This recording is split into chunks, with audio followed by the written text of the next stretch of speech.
السلام علیکم ناظرین، میں ہوں شارز حسن اور آج آپ کی خدمت میں ایک اور سیاسی پروگرام لے کے آ رہے ہیں۔ ہمارے ساتھ موجود ہیں اسٹوڈیو میں سینئر صحافی جناب شمشاد مانگر صاحب۔ آج ان سے ڈسکس کریں گے کہ جو موجودہ سیاسی صورتحال ہے جس میں سر فہرست سب کو پتہ ہے عمران خان کی خبریں ہوتی ہیں، تو عمران خان کے حوالے سے آج جناب شمشاد مانگر صاحب سے سوالات کریں گے۔ السلام علیکم سر۔ وعلیکم السلام۔ سر جی، عمران خان صاحب نے جو ہے نا میڈیا ٹاک کی ہے اڈیالہ جیل میں، تو عوام کو بتائیے ذرا، ہمارے ویورز کو، کہ انہوں نے کیا خاص بات کی ہے۔ دیکھیں، عمران خان صاحب جب بھی بولتے ہیں بڑا اہم بولتے ہیں، اچھا، اور پھر اس کے اوپر ایک طوفان بھی برپا ہو جاتا ہے، جی، لیکن آج ان کی جو میڈیا ٹاک تھی اس کے دو حصے ہیں۔ ایک وہ شیر افضل مروت کے حوالے سے انہوں نے بات کی اچھا ہے، اچھا، اور دوسرا انہوں نے کہا ہے کہ وہ آرمی چیف کو ایک لیٹر لکھیں گے۔ ٹھیک ہے۔ اب پہلے تو ہم بات کرتے ہیں کہ آرمی چیف کو وہ کیا لیٹر لکھنے جا رہے ہیں۔ انہوں نے کہا کہ میں آرمی چیف کو یہ لیٹر لکھوں گا کہ جون جولائی میں ملک سنبھالا نہیں جائے گا، لہٰذا حفظ مات قدم کے طور پہ اقدامات کیے جائیں۔ گڈ۔ تو میں یہ سمجھتا ہوں کہ اگر عمران خان صاحب کو جیل میں بیٹھ کے پتہ ہے کہ جون جولائی میں جی کیا حالات ہوں گے، جی جی جی، تو یقینی طور پہ آرمی چیف کو بھی پتہ ہوگا، اور جو حکومت ہے، بے شک وہ فارم 47 کی حکومت ہے یا جو بھی الزام لگایا جائے، لیکن ان کو بھی پتہ ہے کہ جون جولائی میں کیا ہونے جا رہا ہے، جی، اور انہوں نے اپنا بندوبست کیا ہوگا۔ لیکن عمران خان کا جو لیٹر ہوگا جو آرمی چیف کو لکھا جائے گا، وہ اسی دو نکات جو ہیں کہ جون جولائی میں کیا ہونے جا رہا ہے اس حوالے سے ہوگا، تو بڑا اہم ہوگا۔ پھر اس کے اوپر ویسے تو پابندی ہے عمران خان صاحب کہ عمران خان کا لیٹر جو ہے وہ آرمی چیف کو جائے گا، لیکن کہیں نہ کہیں سے لیک ہوگا، سوشل میڈیا چلائے گا، ہمارا عوام تک پہنچائے گا، یہاں کا جو میڈیا ہے وہ نہ بھی چلائے، انٹرنیشنل میڈیا تو چلائے گا ضرور۔ لیکن ایک اور بات بھی آپ کو عمران خان صاحب کے حوالے سے بتا دوں کہ سرکاری میڈیا پہ، پاکستان کے میڈیا پہ، سب پہ یہ پابندی ہے کہ عمران خان کا نام و نام لے سکتے ہیں، ٹھیک ہے، اور نہ ان کی کوئی فوٹیج چلا سکتے ہیں۔ لیکن جس دن میچ تھا پاکستان اور جاپان کا ہاکی کا فائنل، اچھا، اس دن وہاں تصویر چل گئی سرکاری میڈیا پہ عمران خان کی، جس کے اوپر لکھا ہوا تھا ریلیز عمران خان، اور پھر جو پی ٹی وی میں بھگدڑ مچی ہے، توبہ توبہ توبہ، بس ان کو یہ تھا کہ طوفان آ گیا، پتہ نہیں کس کی نوکری کی، کس کا سر قلم ہوگا۔ لیکن ابھی اس کے بارے میں پتہ کریں گے کہ وہ تصویر چلنے کے بعد پی ٹی وی کی کیا صورتحال ہے۔ بہرحال میرا خیال ہے کہ کیمرہ مین کی وہ کوئی دانستہ، میں نہیں کہہ سکتا، غیر دانستہ ہو سکتا ہے، لیکن اس سے پہلے بڑی وارداتیں چونکہ پی ٹی وی پہ ہوئی ہیں نا، دیکھیں نا، جب وہ نگران حکومت تھی، غلام مرتضیٰ سومرو صاحب جو تھے، جو وزیر تھے اطلاعات و نشریات، سعودیہ کے خلاف پورا پروگرام ہو گیا تھا، اور اگرچہ انہوں نے اس کو پھر وہ اینکر نے پہ بیان بھی دیا تھا کہ ایسے ہوا ایسے ہوا، بڑا لمبا چوڑا کٹا کھول گیا تھا۔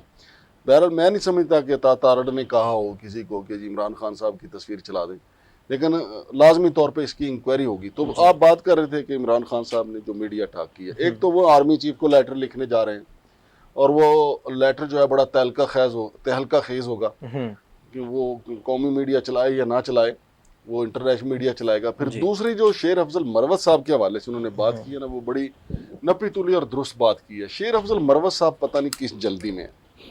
دیکھیں، شیر افضل مروت صاحب نے خود عمران خان نے تسلیم کیا کہ انہوں نے بڑا کام کیا ہے، اس میں کوئی شک نہیں ہے، لیکن شیر افضل مروت صاحب کو یہ سمجھنا چاہیے کہ موج ہے دریا سے بیرون دریا کچھ نہیں۔ اب پارٹیوں میں لوگ ہوتے ہیں، جب پارٹیوں میں نہیں ہوتے تو پھر ان کی کوئی اوقات نہیں ہوتی۔ میں بے شک جتنے مرضی حق پہ ہوں، شاہد خاقان عباسی صاحب جتنا مرضی سچ پہ بول رہے ہوں، لیکن جو وہ نون لیگ کے اندر تھے وہ باہر نہیں ہیں۔ اور اسی کے ساتھ آپ یہ بھی دیکھیں کہ جنہوں نے عامر کیانی صاحب جو ہیں، وہ عمران خان نے کہا مجھے بہت افسوس ہے میرا دیرینہ ساتھی چھوڑ کے چلا گیا، لیکن عامر کیانی کی وقت جو تھی وہ عمران خان کے ساتھ رہ کے تھی، پی ٹی آئی سے منسلک رہنے کے، پی ٹی آئی کے ساتھ منسلک رہ کے۔ شیر افضل مروت نے بہت کم وقت میں پی ٹی آئی کے اندر بہت جگہ بنائی ہے، لیکن اس کو ڈائجسٹ کرنے کی، اس کو ہضم کرنے کی ضرورت ہے۔ دیکھیں، انہوں نے بیرسٹر گوہر کے خلاف بیان دیا، عمران خان ناراض ہوئے، پھر انہوں نے جا کے جپی ڈالی اور معافی مانگی۔ اسی طرح شعیب شاہین کے خلاف انہوں نے محاذ کھولا، پھر عمر ایوب کے خلاف بھی محاذ کھول لیا۔ اب وہ کہتے ہیں کہ جی عمر ایوب کو چھوڑے، علی امین گنڈا پور کے خلاف انہوں نے محاذ کھول لیا، شبلی فراز کے خلاف محاذ کھول لیا۔ یعنی اب تو وہ آپ یہ کہہ لیں کہ ایسا لگتا ہے کہ پی ٹی آئی کی لڑائی اپوزیشن کے ساتھ نہیں ہے، پیپلز پارٹی یا ان کے ناظرین شیر افضل مروت کے ساتھ، یا شیر افضل مروت جو ہے وہ پی ٹی آئی کو آگے نہیں لے کے جانا چاہتا، وہ پی ٹی آئی کو پیچھے دھکیلنا چاہتا ہے۔ اب شیر افضل مروت صاحب یہ سوچیں کہ اگر وہ اس پارٹی میں رہے، ابھی تو ان کا نام آیا تھا پبلک اکاؤنٹس کمیٹی کے لیے، ناراض ہو گئے۔ پارٹیوں کے پاس دینے کے لیے بہت کچھ ہوتا ہے، کوئی پبلک اکاؤنٹس کمیٹی آنے والے وقت میں پتہ نہیں اگر وہ اس پارٹی کے اندر رہے، لچھن نہیں مجھے ان کے لگتے، کیونکہ ان کو جو بلا وجہ جو غیر ضروری بولنے کی عادت یا لت پڑ گئی ہے نا، یہ ان کے لیے خطرناک ہے۔ لیکن انہوں نے کل اپنے ایک میڈیا ٹاک میں کہا ہے کہ میں اب کچھ نہیں بولوں گا، پارٹی پالیسی کے حوالے سے کچھ نہیں بات کروں گا، جو عمران خان صاحب کہیں گے وہی بات کروں گا۔ اگر وہ اس پہ قائم و دائم رہے، اللہ کرے کہ قائم رہے، تو اس میں ان کی فلاح ہے، فلاح بے شک۔ بصورت دیگر شو کاز نوٹس تو ان کو ملا ہوا ہے، لیکن عمران خان نے جو گفتگو کی ہے، شو کاز نوٹس جو ہے وہ میرا خیال ہے واپس ہو جائے گا، ان کو موقع دیا جائے گا۔ عمران خان چاہتے ہیں ان کو موقع دیا جائے، لیکن یہ بات درست ہے عمران خان کی، اور یہ ان کی جو کور کمیٹی کا اجلاس ہوا تھا اس میں بھی کہا گیا تھا کہ ان کے ساتھ ایک بندہ لگایا جائے، نیاز اللہ نیاز اور جو ایڈوکیٹ ہیں ان کی ہاتھا پائی ہونے لگی تھی شیر افضل مروت کی، کیونکہ نیاز اللہ نیاز نے کہا تھا کہ ایک بندہ ان کے ساتھ ڈپیوٹ کر دیا جائے جو ان کو بتائے کہ پارٹی پالیسی کیا ہے۔ یہ اپنی مرضی سے بیان داغ دیتے ہیں جو ہماری پالیسی نہیں، غیر ذمہ دارانہ بیان دیکھیں نا، سعودیہ کے خلاف بیان دے دیا، کتنا غلط، جس کے اوپر عمران خان جو ہے نا وہ سٹ پٹا گئے کہ بھئی شیر افضل مروت کون ہوتا ہے یہ بیان دینے والا۔ تو شیر افضل مروت صاحب نے اگر اپنی گاڑی چوتھے گیئر 5ویں گیئر میں ہی رکھی نا، تو پھر آپ بہت جلد آپ دیکھیں وہ ایکسیڈنٹ کر دیں گے، نہیں کھائی میں جا گریں گے، کھائی میں جا گریں گے، پھر نام تک نہ ہوگا داستانوں میں۔ اچھا سر جی، اڈیالہ جیل کی ایک بار سے پھر بات کریں گے کہ اڈیالہ جیل میں ملاقاتوں پر 3 دن کے لیے پابندی عائد کر دی گئی ہے۔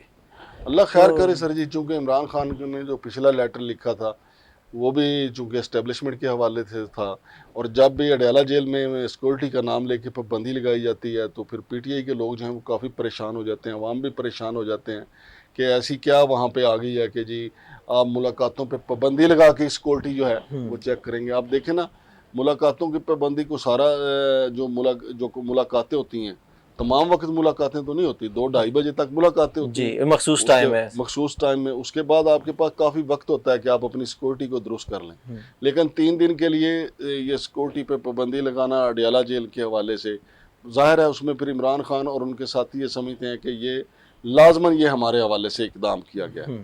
تو اللہ کرے خیر خیریت ہو، ہاں جی، کوئی ایسا کوئی مسئلہ مسائل پیدا نہ ہو۔ اس میں سر ایک پہلو یہ بھی نکلتا ہے کہ پابندی لگ گئی، اب وہاں کوئی نہیں جا سکتا، تو کیا یہ خفیہ ملاقاتوں کا تسلسل تو نہیں ہے کہ شاید اڈیالہ جیل میں کچھ خفیہ ملاقاتیں ہونے جا رہی ہوں جس کی وجہ سے یہ پابندی ہو؟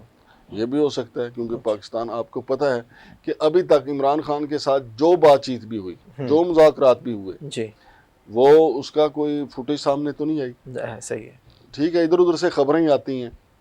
اب سعودی عرب نے کیا کہا، سعودی شہزادے نے آنا تھا وہ نہیں آئے، کیا معاملات چل رہے ہیں، چائنا کی کیا دلچسپی ہے، یہ ساری چیزیں آپ سے، مجھ سے، عوام سے بالکل اندھیرے میں ہوتی ہیں۔ پھر رات کے اندھیرے میں کچھ اڈیالہ جیل جانے پہ پابندی تو نہیں ہے، رات کے اندھیرے میں اڈیالہ جیل کون جاتا ہے کون نہیں جاتا، پھر بشرا بی بی جو ہیں بنی گالا میں، تو ان کے ساتھ کون ملتا ہے کون نہیں ملتا، کیا پالیسی بنتی ہے کیا نہیں بنتی ہے۔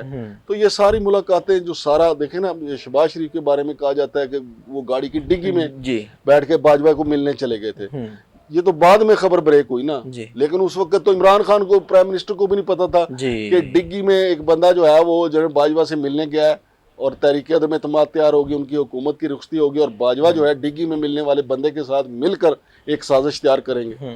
تو اب آپ کو اور مجھے کیا پتا ہے کہ اڈیالہ جیل کو گاڑی جاتی ہے اس کی ڈگی میں کوئی ہو، آپ کو تو مجھے تو نہیں پتا، کوئی نہیں پتا، ہو سکتا ہے اب کس کی بڑی بڑی شخصیات ڈگی میں جا رہی ہوں، کس کی ڈگی میں کون جا رہا ہو، کیا بات رہی ہے، ہمیں تو نہیں پتا۔ جی بالکل، اور نہ ہی گاڑیاں جو ہیں، گاڑیاں یہ تو وہ جو چیک کرنے والا سسٹم ہوتا ہے سکینر، وہ یہ تو بتاتا ہے کہ گاڑی کے نیچے کیا ہے، وہ یہ نہیں بتاتا، میٹل بتا دیتا ہے، ہاں گاڑی کی ڈگی میں کیا ہے وہ یہ نہیں بتاتا، وہ تو ڈیفینیشن جو ہے۔ لیکن آپ نے درست پوائنٹ آؤٹ کیا ہے کہ یہ 3 دن میں ہو سکتا ہے کوئی بڑا کام ملاقاتوں والا بھی ہو جائے۔ اچھا، میرا ایک اور سوال ہے آپ کی طرف کہ دیکھیں جی، عمران خان صاحب نے فیصلہ کیا ہے کہ وہ خط لکھیں گے، اور جو موجودہ صورتحال ہے آگے جون جولائی میں آنے والی، لیٹ سپوز اس خط کے لکھنے کے باوجود یہ خط نہیں پہنچ پاتا یا پہنچ پاتا ہے اور اس پہ ڈیڈ لاک آ جاتا ہے.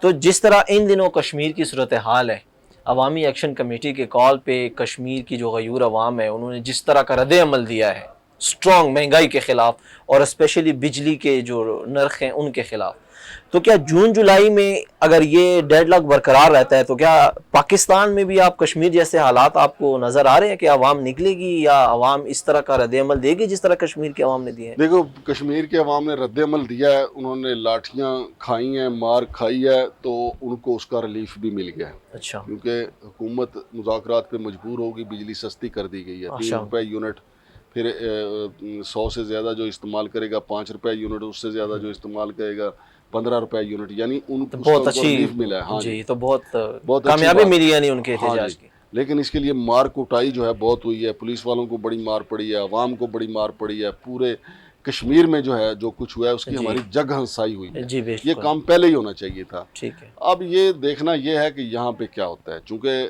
IMF نے سخت ترین شرائط کے اوپر جو ہمیں قرضہ دیا ہے، جی جب وہ لاگو ہوں گی تو عوام کی چیخیں پہلے ہی نکل رہی ہیں اور چیخیں مزید نکلیں نکلیں گے. کیونکہ گندم والے معاملے پہ کسان ابھی تک سڑکوں پہ ہیں. جی گندم ان کی ابھی تک کھیتوں میں پڑی ہوئی جی. ہے، اور یہاں لولی پاپ چل رہا ہے کہ جی ایک ایک دانہ خریدیں گے. اور بھائی جب سارا بارش میں بہہ جائے گا تو تب آپ خریدیں گے، کب خریدیں یا اس کو کیڑا کھا جائے گا تب آپ خریدیں گے. تو میرا خیال ہے کہ عمران خان کے خدشات تحفظات درست ہیں. تو اگر عمران خان صاحب لیٹر لکھنے جا رہے ہیں تو یقینی طور پہ آرمی چیف صاحب یا باقی جو ذمہ داران ہیں اس پہ ایکشن بھی لیں گے. اچھا شمشاد مانگر صاحب، الیکشن کمیشن نے جو سنت اتحاد کونسل ہے ان کی مخصوص نشستیں واپس کرنے کا فیصلہ کیا ہے، تو یہ الیکشن کمیشن نے تو نہیں نہ کیا، یہ سپریم کورٹ نے پہلے مانا ہے. سپریم کورٹ نے کہا کہ الیکشن کمیشن نے غلط فیصلہ کیا تھا.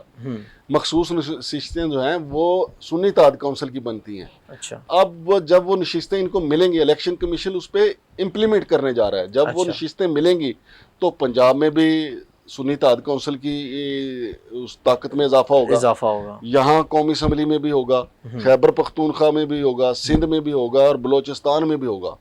تو اس کا فائدہ سنی اتحاد کونسل کو بھی ہوگا، لیکن نقصان جو ہے اس کی بھی کمر جو ہے جو حکومت اس وقت تو 2 اکثریت ہو گئی تھی نا، یہ مخصوص نشستیں چوری والی فارم 47 کے بعد یہ والی جو کام پڑ گیا تھا فارم 47 کا اگلے والا، تو یہ بھی نشستیں چوری ہو گئی تھی، یہ واپس ملیں گی تو سنی اتحاد کونسل کو کافی طاقت ملے گی. لیکن حکومت جو ہے وہ مزید بیساکھیوں پہ آ جائے گی، اس کا بڑا نقصان ہوگا. اور یہ اچھا فیصلہ ہے. ملک کے اندر جب آپ آئین اور قانون کی بات کرتے ہیں تو لوگوں کے اندر اعتماد بڑھتا ہے. دیکھیں نا، اگر آپ سنی اتحاد کونسل کی ہے تو PTI کی سیٹیں نا، جب واپس کرنے کی بات کریں گے تو لوگوں میں اعتماد بڑھے گا. جب آپ غیر آئینی اقدامات کرتے ہیں، لوگوں کو غیر قانونی طور پہ اٹھا لیتے ہیں، پھر لوگوں کا اعتماد شیک ہو جاتا ہے. جی شکریہ شمشاد مانگر صاحب. ناظرین، آپ پاکستان کی موجودہ صورتحال جو سیاسی صورتحال ہے وہ سماعت فرما رہے تھے. مزید اس طرح کی اپڈیٹ سے آگاہ رہنے کے لیے دیکھتے رہیے. اللہ حافظ.